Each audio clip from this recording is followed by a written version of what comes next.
y en el video original no se logra apreciar absolutamente nada. Es como que esto estuviera en una especie como de limbo oscuro y hay una anomalía que es como una especie de luz que está flotando.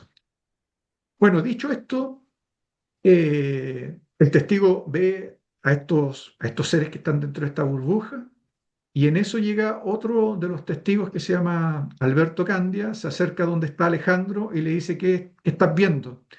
Y Alejandro ya había comenzado a grabar esta situación con su celular y le dice, mira, hay unos humanoides que están cambiando de forma en una burbuja. Y cuando Alberto llega, sucede algo bien particular. Cuando Alberto llega, estos humanoides que estaban ahí cambian de forma y se transforman en personas. Y Alberto mira esta situación y le dice a Alejandro, pero si son personas. Y Alejandro, bueno, imagínate como que alguien que está viendo humanoides llega alguien y te dice, pero si son personas, ¿sabes? En el fondo, ¿qué estás viendo? Alejandro colapsa, retrocede un par de metros, se sienta en una roca y Alberto queda observando esta situación. Y cuando Alberto queda observando esta situación, él ve que estas personas que están ahí cambian de apariencia a lo que Alejandro había dicho, que eran estos humanoides. Y ahí se da cuenta que Alejandro tenía razón y que en el fondo Alejandro estaba viendo algo anómalo y que él finalmente lo termina viendo.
Bienvenido a esto que es Encuentros Cercanos. Hoy estoy con alguien que de hace un tiempo lo vengo siguiendo, de un país como Chile, más ufológico imposible. Él es Iván, está en Santiago y él es investigador, creo que vivió experiencias personales, eso lo va a aclarar él, y también hizo un libro que él lo va ahora a presentar y creo que va a hablar acerca de ese libro. Iván, desde Chile, gracias por el tiempo, gracias por la predisposición. Encuentros Cercanos es tuyo. Hola Gustavo, ¿cómo estás? Oye, gracias por la invitación, gracias por tus palabras. La verdad es que es siempre grato en el fondo saber que alguien sigue el trabajo que uno está haciendo en el día a día, el mismo blog que en general estoy subiendo regularmente testimonios que la gente me envía y con los cuales yo tengo llamados telefónicos, videoconferencias y recopilo la información y la voy plasmando en mi blog, así que es interesante saber que alguien lee el blog, así que eso ya me mantiene muy, muy grato y con ganas de seguir profundizando en casos que, como dices tú, Chile está lleno de una casuística súper rica, así que nada, yo súper feliz de estar en tu programa. No, al contrario, el agradecido soy yo y bueno, uno de los últimos casos que leí, que vi, mejor dicho, es un video que subiste con una chica, creo que se llamaba Melissa de Peyuco, que tuvo una experiencia con un Exactamente. ser gris, estuvo muy buena, pero me hizo acordar que yo le hice una charla a una persona que tuvo experiencia en el mismo lugar, un ex compañero de trabajo, en el mismo lugar, Wow. estando en Chile. Bueno, quiero aclarar eso porque hay zonas de Chile y una de ellas creo que es Puerto Montt, que es muy picante en el tema OVNI. Tenemos 35 40 minutos y estos 35 40 minutos no te los quiero robar, son tuyos, el tema que quieras, la experiencia que quieras o bien hablar del libro. Bueno, Gustavo, sí, mira, me gustaría contarle a toda tu audiencia, a todas las personas que siguen tu canal, que te siguen a ti, que en general siempre estás entrevistando a testigos y a investigadores. Que bueno, yo hace ya son casi 3 años que comencé una investigación eh, la cual fue una especie de desafío personal en tratar de llevar adelante una investigación lo más profesional y profunda posible. Y bueno, y a raíz del mismo blog que te comentaba hace un rato, que se llama Testimonio OVNI, que las personas lo pueden encontrar en sus distintas redes sociales y en Blogspot está, yo escribo, bueno, básicamente recopilo testimonios, los voy, ¿cierto?, transcribiendo y montando ahí.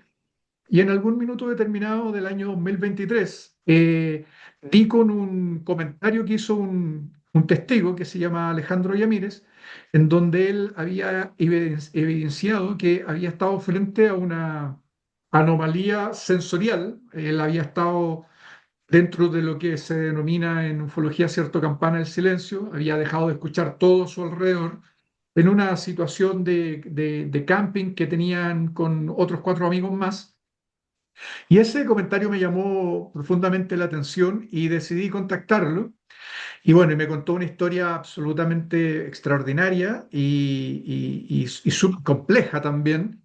Y decidí ahondar en ese testimonio, básicamente porque estos testigos lograron registrar un video que dura aproximadamente 6 minutos 35 segundos, en donde al someterlo a un profundo análisis se logró revelar una anomalía súper súper difícil de rotular en términos de nombre, de qué es lo que está ahí. Evidentemente ellos, dentro del testimonio que hacían, hablaban sobre una experiencia, cierto, ovni, una experiencia extraterrestre desde la perspectiva de ellos, ¿cierto?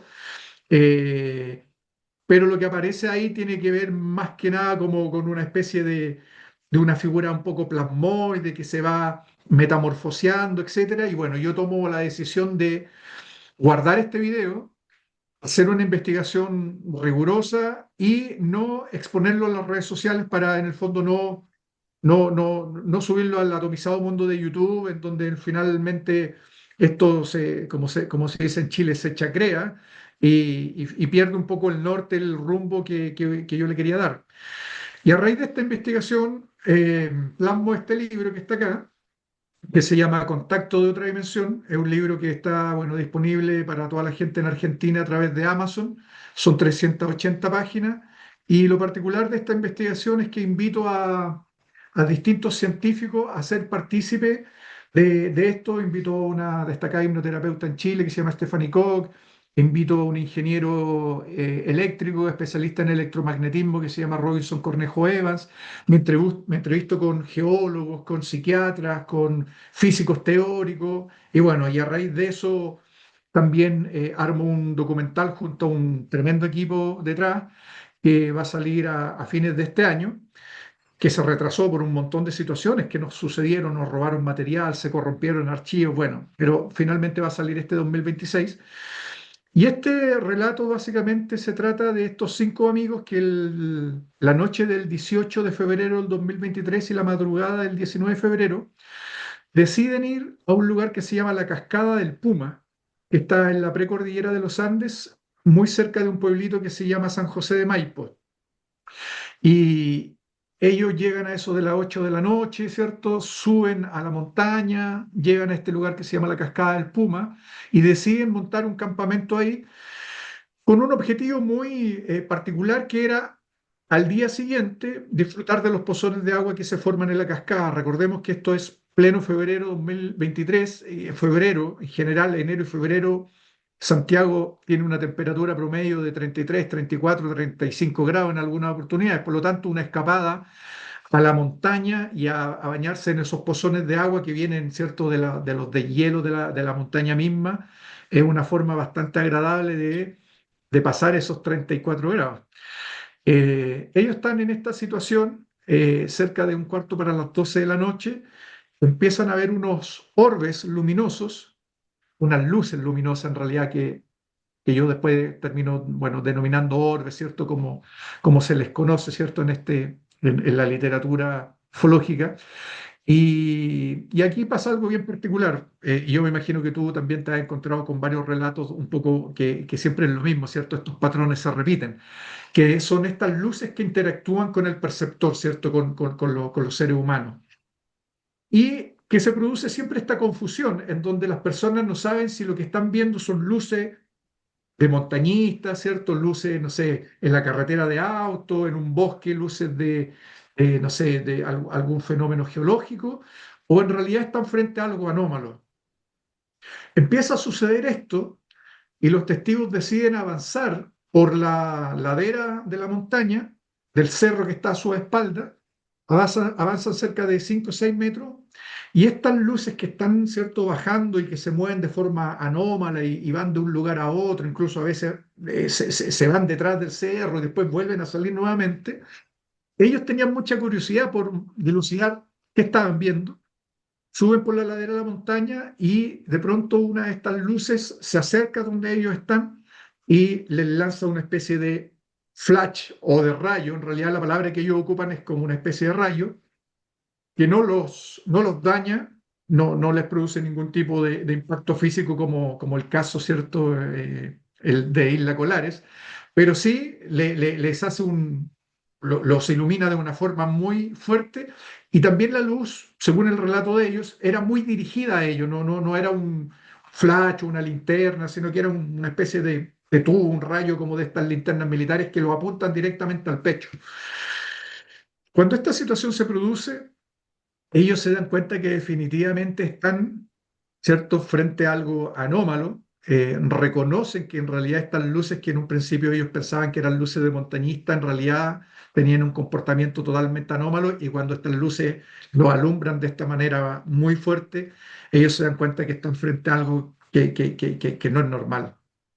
Y ahí comienza una historia, te diría yo, absolutamente de alta extrañeza que dura hasta cerca de las 5:30 de la mañana en donde ellos viven unas, podríamos estar, yo creo que 3 horas hablando sobre este caso, pero lo vamos a condensar, ¿cierto?, en un tiempo más acotado, en donde ellos empiezan a vivir una serie de situaciones. Cuando ellos están aquí, uno de los testigos principales, que es Alejandro, que fue la persona con la cual yo me contacté en un principio, él tiene una especie de intuición, él dice, estas luces nos están tratando de desviar la atención y él decide volver hacia donde estaba el campamento, que eran cerca de 5 o 6 metros. Él regresa hacia el campamento y él dice, voy a ir a ver qué está sucediendo al otro lugar, en el otro lado. Y cuando él llega a ese lugar, sucede algo absolutamente asombroso. Él ve una esfera transparente, como una especie de burbuja de jabón grande, de cerca de 2 metros de diámetro, y dentro de esta esfera hay dos seres humanoides. Y sobre esta esfera, sobre esta burbuja, hay una especie también de orbe, como estos orbes que están bajando el cerro que está arriba de esta esfera. Y que de este orbe salen dos especies de cables que conectan a estos dos seres que están ahí. Y bueno, y Alejandro Yamírez ve esta situación y, y él dice, tengo que grabar esto, tengo que grabar esto, fueron palabras textuales. Él saca su celular, un Xiaomi de gama media baja, y empieza a grabar esta situación. ¿Qué es lo particular de todo esto? Que este caso presenta una disonancia cognitiva entre lo que los testigos ven y lo que graba el dispositivo móvil. Nosotros, dentro del equipo que yo convoqué, bueno, le aprovecho de mandar un saludo ahí a grandes amigos, Giovanni Lucavecchi, Víctor Ausbeles, Sebastián Cárdenas, Luis Rocco, Rodolfo Alfaro y algunos que se me quedan en el tintero. eh, Convoqué un grupo de personas que me ayudaron a registrar esto en términos documentalistas y hicimos una recreación, o mejor dicho, una reconstrucción de campo, en donde invité un grupo profesional de montañistas y donde tratamos también de replicar estas luces que los testigos decían haber visto. Y convocamos un grupo de montañistas que se llama Alto Maipo, eh, comandado por Max y Antonio, que fuimos a la montaña, ellos subieron a la ladera donde estas luces se estaban moviendo, hicimos juegos de luces con linternas, con luces de celulares, con estos focos cazaconejo, y nosotros en el campamento registramos con el celular, con el mismo celular que se registró la experiencia y además con otro tipo de cámara, cómo se comportan las luces en un ambiente de plena oscuridad, porque esto sucedió justamente en una noche en donde había solamente un 1% de iluminación según la aplicación Stellarium. Tratamos de ir en una fecha similar en donde no hubiera luna llena por lo menos y tratamos de replicar esto.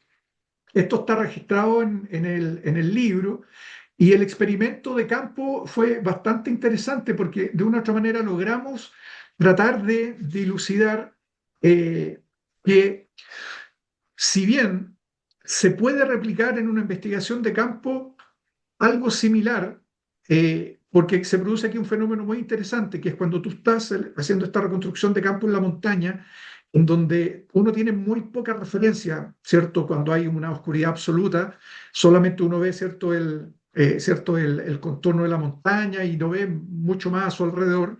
Cuando estas luces te enfocan desde una distancia que era más o menos la que los testigos habían dicho ver esto, que eran cerca de entre 400 800 metros, realmente esas luces se ven muy cercanas, ¿eh? Si es que yo lo digo en el libro, si es que alguien tuviese querido generar una broma, por ejemplo, se podría haber puesto en la ladera del cerro con linterna y haber empezado a apuntar a los testigos y haberlas quizás empezado a mover de un lado a otro.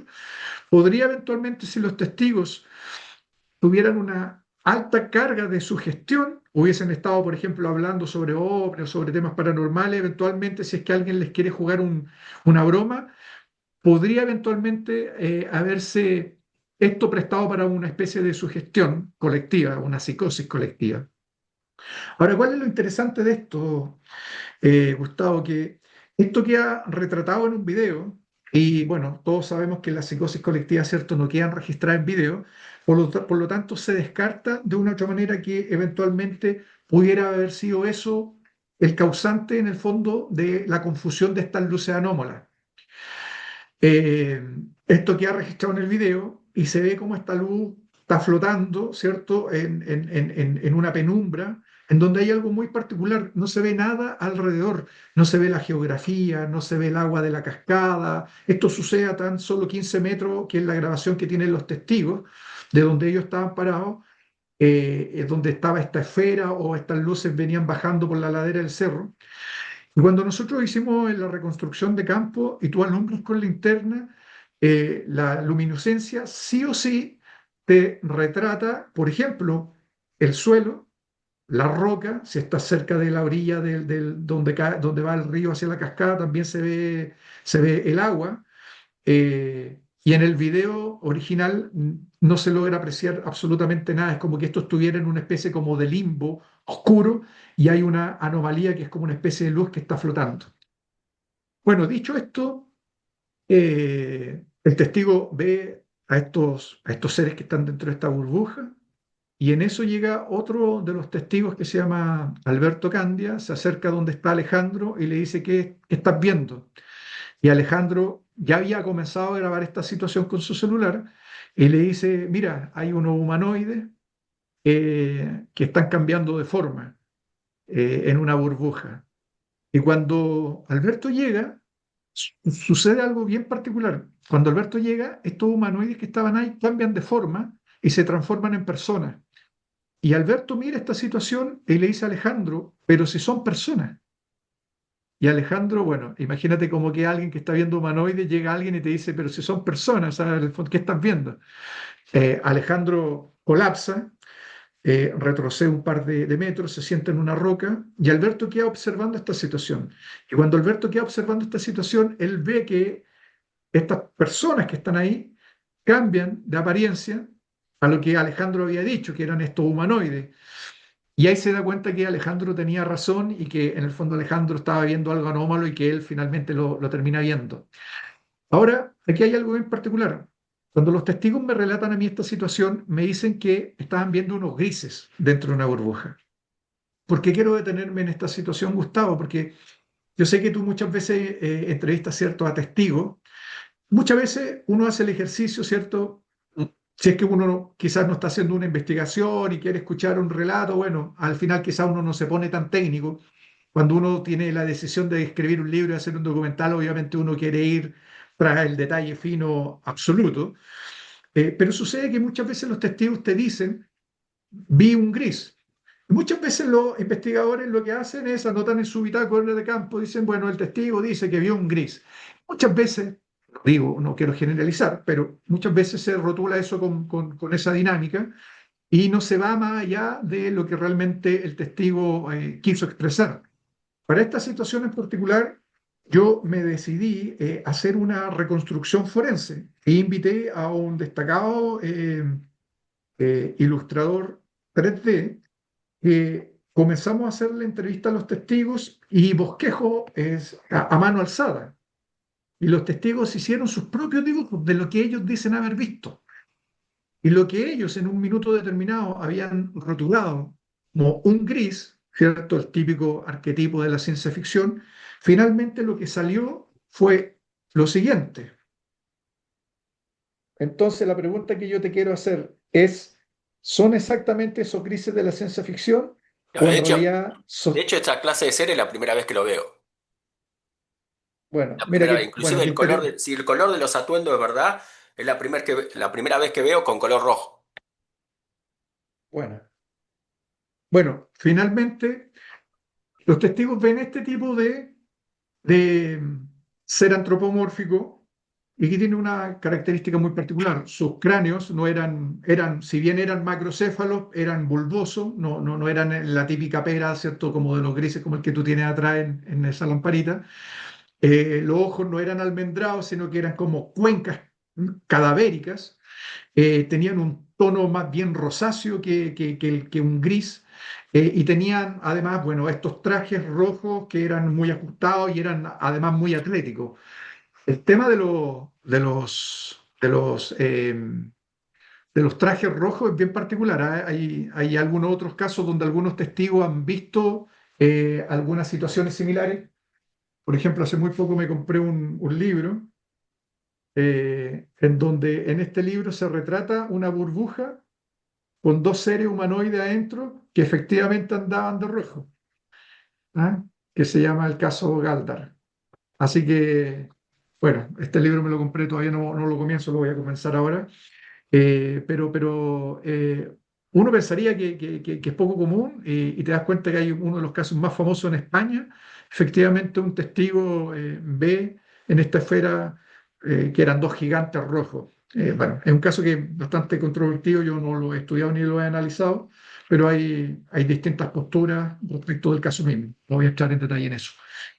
Así que, pero bueno, el video sigue andando. Los testigos me invitan a hacer, ¿cierto?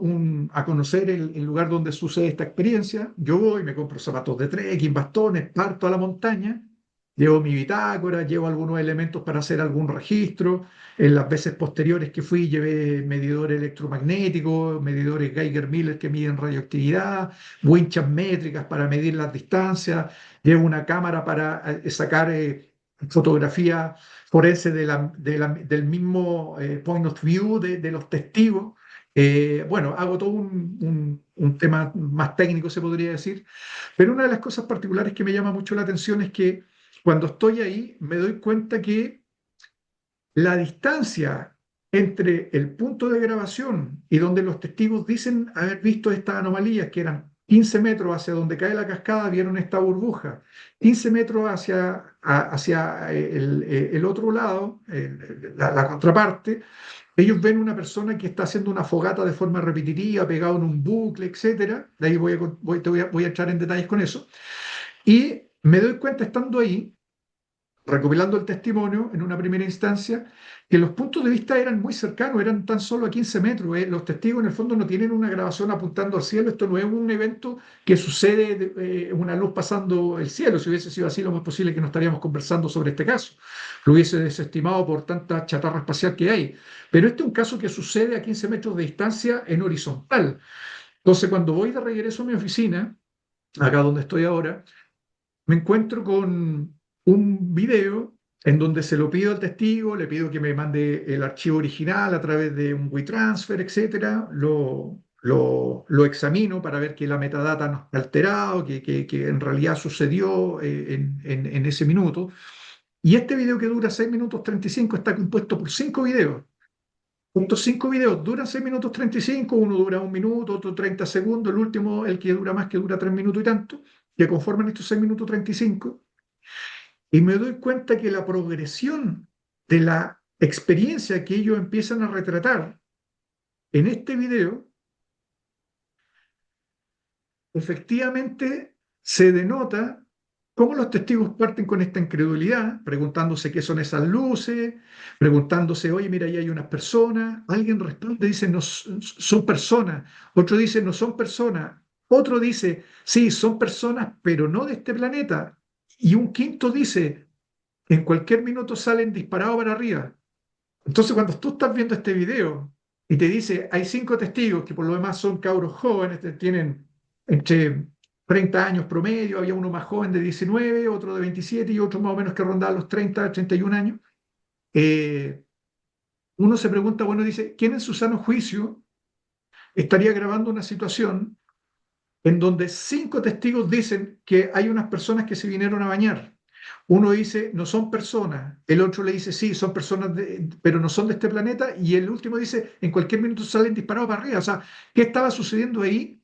Que le lleva a los testigos a, eh, a cuestionar esta situación, ¿cierto? En el fondo es como, wow, yo me quedé como, dije, ya, bueno, sigo observando esto, se corta uno de los videos, continúa el siguiente video con espacio algunos de 30 segundos, 20 segundos, y el siguiente video se nota que estos tipos están absolutamente en silencio, susurrando entre ellos respecto de lo que están viendo. Uno en algún minuto determinado dice, parece que están haciendo un ritual en el agua. Después otro dice, esa, bueno, como decimos en chileno, esa weá se abrió, estoy ocupando los términos que usan ellos, que usamos que también aquí en Chile. Esa weá se abrió porque da a entender de que algo se abre. Cuando él dice eso, esta esfera que ellos están grabando empieza como a expeler una especie como de vapor o de filamento. Esto sigue flotando ahí y en algún minuto determinado empieza a sentirse el pánico de parte de ellos de no entender frente a qué están. Y esta luz que comienza en un principio termina, diría yo, metamorfoseándose en algo, que es como una estructura plasmática que adquiere una forma antropomórfica, si lo queremos llamar así, y que deja a los testigos sumidos desconcertados, ¿cierto? Anonadados con esta situación. Y para más remate, al otro lado, en contraposición a lo que ellos estaban viendo, porque ellos giran esta grabación, este teléfono, ellos ven con sus ojos, y esto lo advierte otro de los testigos que se llama Ricardo.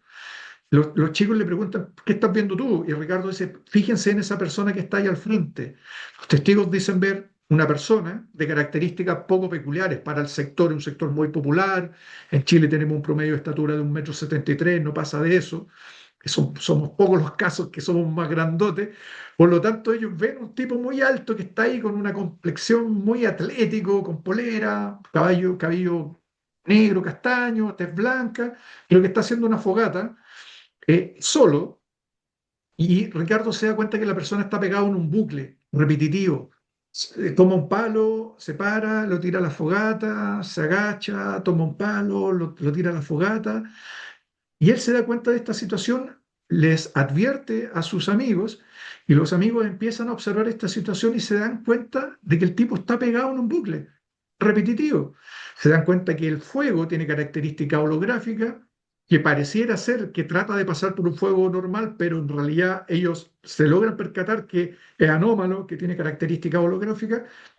Y para más remate, en algún minuto determinado, estos otros que andaban en la montaña se empiezan a acercar donde está este tipo, que denominamos el hombre de la fogata, y los testigos están frente a un pozón de agua a 15 metros, los 5, grabando a este tipo. Estos orbes se vienen al lado de esta persona y los testigos le gritan, hey, amigo, las luces, cuidado con las luces, le dicen. De hecho, en un principio, cuando ellos están grabando el video, uno dice, gritémosle, y uno le dice, ¿qué le vamos a gritar? O sea, es como ya era un nivel de incredulidad, de no entender qué estaba pasando, porque, o sea, ¿qué le vamos a gritar? O sea, si el tipo está ahí al frente, no se percata que están estos 5, y más encima hay unas luces que están al lado de él. Bueno, el tema es tan extraordinario que lo que sucede en ese minuto es que cuando tú analizas el teléfono móvil, lo que se ve no es una persona haciendo una fogata de las características que ellos decían ver. Lo que se ve es lo que les voy a mostrar a continuación. Eso naranjo que está ahí es lo que se denomina el hombre de la fogata. Esas luces blancas que se ven ahí son estos orbes que primero te das cuenta que parte un orbe, después ese orbe en la lámina superior como que se transforma en dos luces y bueno, y así se sigue como metamorfoseando frente a esa estructura naranja, en donde la estructura naranja además se logra apreciar que ese punto que está ahí debería de ser la fogata con la columna de conversión, supuestamente este es el hombre y estas son las luces que después se transforman en dos y empiezan, ¿cierto?, a metamorfosearse. ¿Cuál es lo interesante de esto?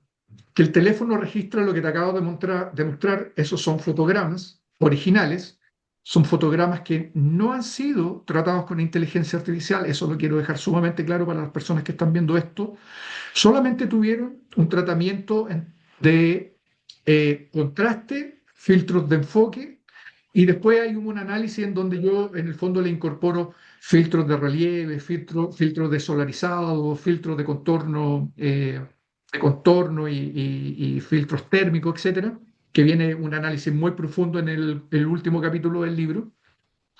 Lo cual es lo interesante de esto, es que cuando hablo yo con el ingeniero electromagnético que se llama Robinson Cornejo Evans, yo le planteo la posibilidad y digo, bueno, puede ser que aquella noche haya ocurrido una interferencia electromagnética de tales características que pudo eventualmente haber alterado la imagen que registró el dispositivo móvil.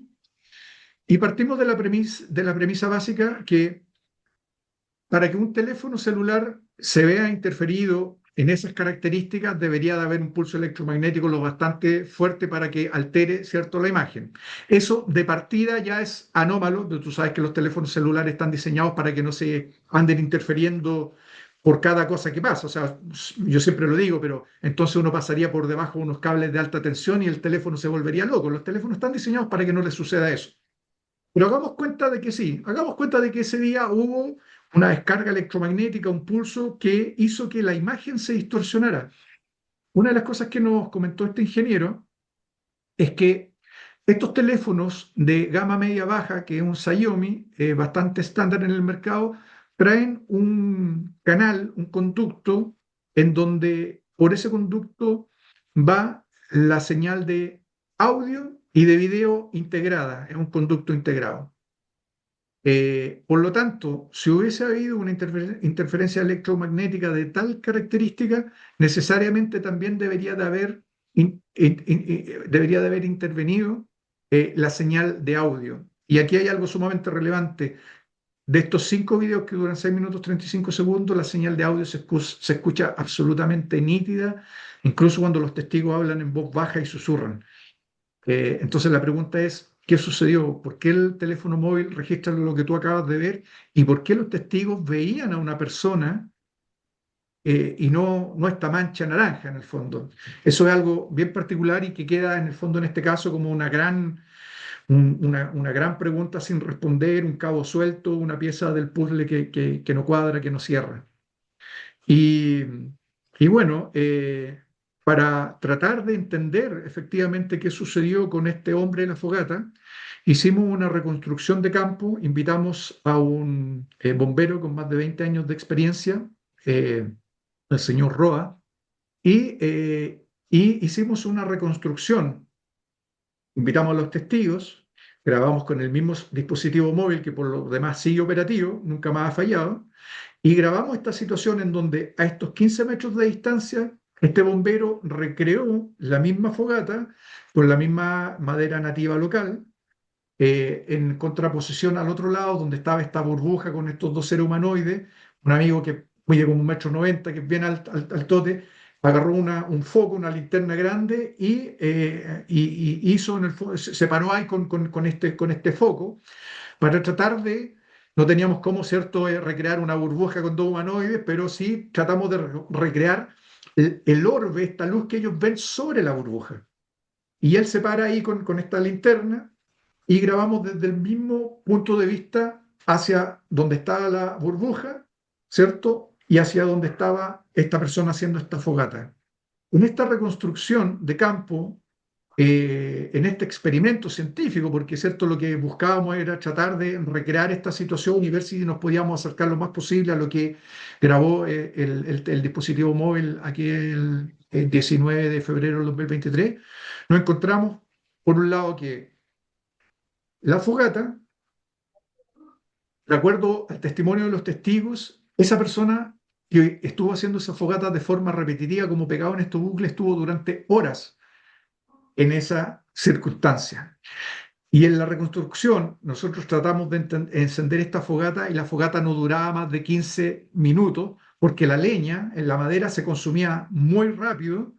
Eh, el lugar donde estábamos era un lugar muy rocoso, muy difícil de tener acceso a madera, a mucha madera. De hecho, llevábamos una especie de serrucho para cortar algunos troncos, cosa que los testigos aquella noche no lo hicieron.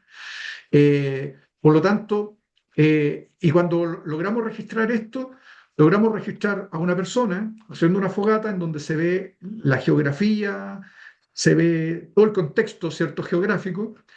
Eh, por lo tanto, no hubo manera de poder recrear, ¿cierto?, esta mancha naranja que uno podría decir, bueno, quizás por, no sé, por la bruma o por el vapor o por la condición climática, ¿cierto? En el fondo hubo una especie de vapor que hizo que el fotograma se viera así, pero no lo logramos replicar. Las características también fuimos en una época muy similar. Y por otro lado, hacia donde estaba la fogata, tampoco logramos replicar eso que lo comenté hace un rato, pero la luz básicamente en el fondo se ve los rayos de la linterna que alumbran para todos lados y se ve la geografía del sector. Y, y por lo demás, esa situación, cuando nosotros la vemos en el video original, a 15 metros de distancia, sería muy fácil poder determinar que hay alguien detrás de esa linterna, en el fondo, porque la linterna de una u otra manera lo que hace es alumbrar hacia adelante, pero también alumbra el contorno y uno podría dilucidar, oye, hay alguien que está detrás de esta linterna apuntándonos con esto. Eh, por lo tanto, bueno, en ese aspecto el caso fue un gran desafío hacer todas estas recreaciones, toda esta experiencia, ir al Cajón del Maipo, quedarse a acampar, tratar de ver qué sucedió aquella noche, y más aún con un equipo de cerca de 12 personas, 15 personas en algunos casos, en donde hicimos distintas recreaciones, distintas reconstrucciones para tratar de entender este caso, y bueno, no lo logramos entender. Y en este libro yo planteo, además, bueno, yo ahora lo estoy contando desde la vertiente, ¿cierto?, ufológica, pero también hay algunos paralelos en donde yo entrevisto a un geólogo y determino que eventualmente, y a un físico que eventualmente pudiéramos haber estado quizás frente a algún tipo de, no sé, rayo globular, ¿cierto? O algún tipo de gas rodón, que es cierto que surge de la montaña por la fricción de capas tectónicas, en donde se liberan algunos, ¿cierto? Algunas cápsulas que están en el interior de la geografía y estos gases pueden prestarse para confusión. Bueno, hay algunos puntos que yo los pongo sobre la mesa de forma muy escueta, se podría decir, en donde también digo esto, quizás estas cosas medias geológicas podrían haberse malinterpretado como algunas pareidolia, etcétera. Pero en todos los casos, y conversándolo esto con científicos, esto no lo digo yo, con físicos, con geólogos, me dieron a entender que es muy difícil que esto se pueda replicar durante tantas horas.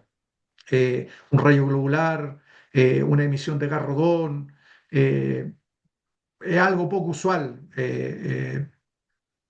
Eventualmente podrían haber casos, sí, pero es algo poco usual. Entonces, lo pongo ahí sobre la mesa y bueno, un poco las personas al final de toda esta historia sacarán sus propias conclusiones leyendo en el fondo todo el detalle que trae esta investigación como tal. Iván, bueno, justo falta un minuto y chaucha, así que no esperaba semejante historia. Sí, no te quise interrumpir, pues lo voy a decir ahora antes que se corte. Yo lo leí en tu blog, de los tres chicos. Uno, creo que Ricardo tiene barbita, pelito largo. Y lo leí, está muy bueno. yo voy a poner en la descripción todas las redes sociales para que te sigan porque tus historias están muy buenas. Esta es una. Y la verdad que lo que vos recién nos compartiste no solo es una investigación, sino es el saber qué viste, qué no viste, qué fue, qué no fue, qué pasó, qué no pasó.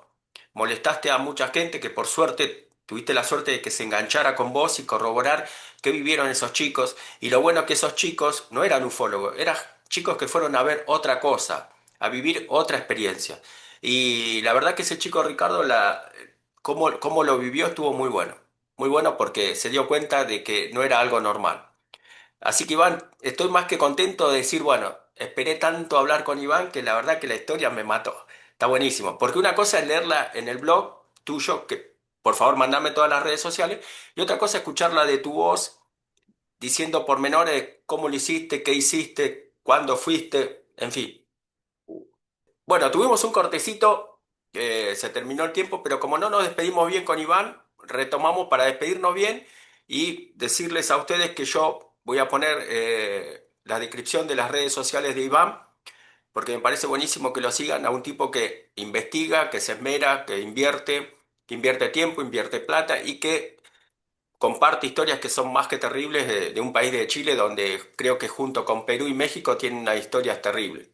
Y he leído muchas que van más allá del caso Valdés, caso Maldonado, que son las más conocidas de Chile y que son muy, muy buenas. Y algunas de ellas, de esas historias, Iván es quien las comparte. Iván, gracias por el tiempo, por la predisposición, por investigar cómo investigás, por hacer que este tema no sea más tan tabú y llegue a todos y que, por sobre todas las cosas, demostrar que ciertas cosas le pueden pasar a cualquiera de nosotros sin necesidad de creer o ser ufólogo.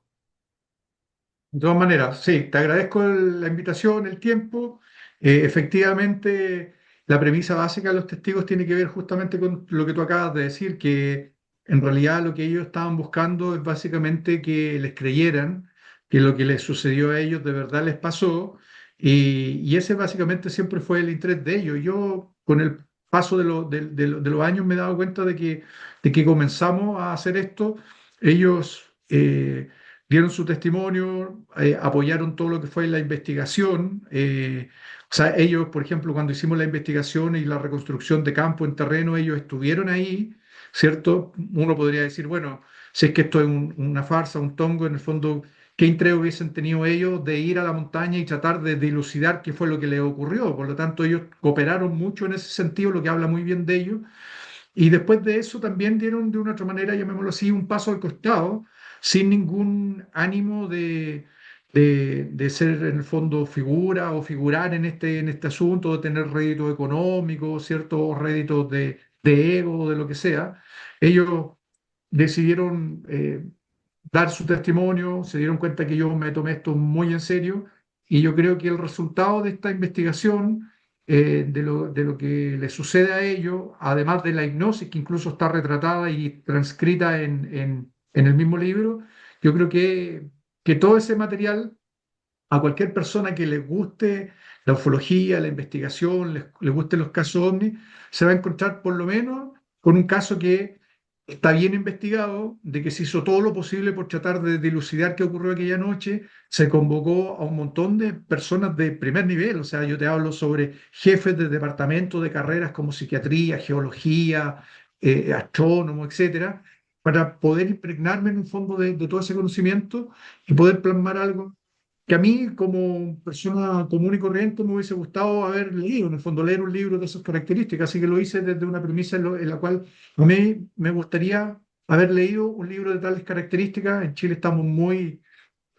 fuimos muy marcados por un programa que hubo en los años 90 que se llama OVNI, que salió en un canal de Chile, y eso como que marcó la pauta en los años 90. Pero pocos de estos casos, diría yo, que fueron casos en donde se invitó, por ejemplo, a la ciencia a participar. Pocos fueron contrastados con ingenieros, con científicos, etcétera.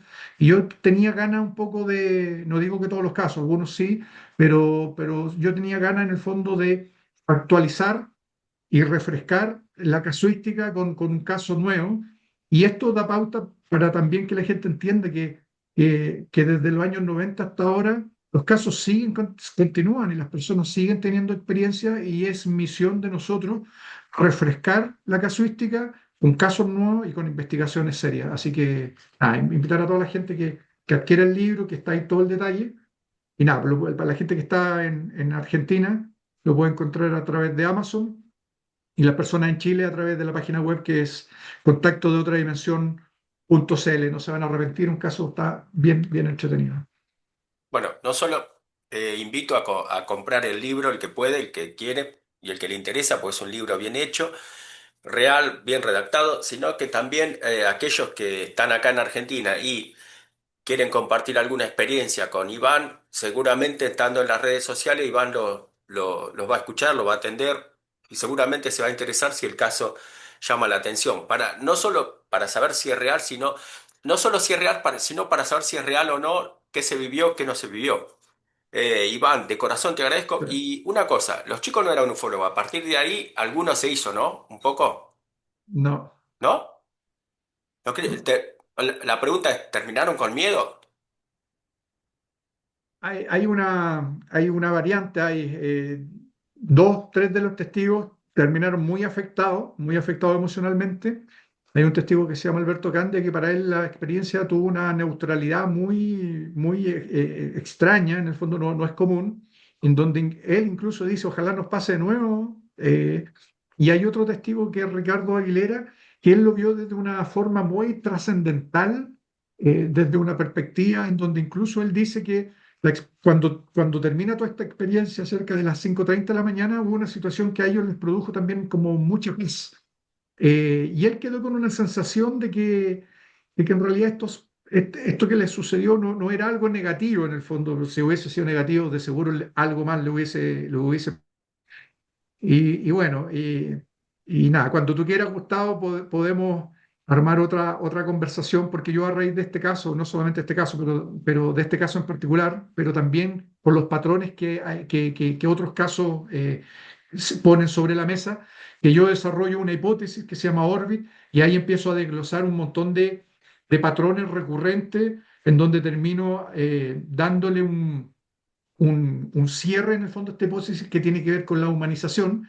Te lo voy a dejar lanzado para que quizás nos juntemos una próxima vez a conversar sobre esto, pero habría que hacerse una pregunta bien profunda en esto. ¿Qué sucede si en realidad este fenómeno irrumpe en nuestra realidad sin ningún propósito? Sin ningún propósito hacia el ser humano y sin ningún propósito hacia la humanidad. Y somos nosotros quienes, después de este tipo de experiencia, humanizamos lo que sucede y le tratamos de dar alguna connotación para tratar de entenderlos y no colapsar. Oh, qué preguntita. Bueno, la verdad no te la sé responder ahora, porque siempre termino con más cuestionamientos que con afirmaciones. Pero bueno, habría que ver por qué esos seres estaban ahí. No creo que por los chicos, para mí están siempre ahí. Pero bueno, eso, no sé, capaz que vos o otro investigador lo sabrá. Que esa es la pregunta, porque los chicos fueron ahí, pero los seres ya estaban. Y seguramente están siempre. Hay que ver qué hay en ese cerro más allá del agua, que el agua es energía, pero bueno. Iván, de corazón, gracias por el tiempo, por la predisposición, gracias por la forma en que investigás sin ensuciar el tema. Y bueno, yo te voy a seguir, te voy a seguir siguiendo y cuando quieras, cuando veas que hay otro caso para compartir o yo vea que hay una situación muy buena para compartir y que vos estés en el medio, seguramente te voy a llamar y o me llamas y hacemos otra charlita, no hay problema. La gente de Chile conmigo tiene el canal abierto. Encantado. Un abrazo y muchas gracias. Gracias a vos. Chao, chao.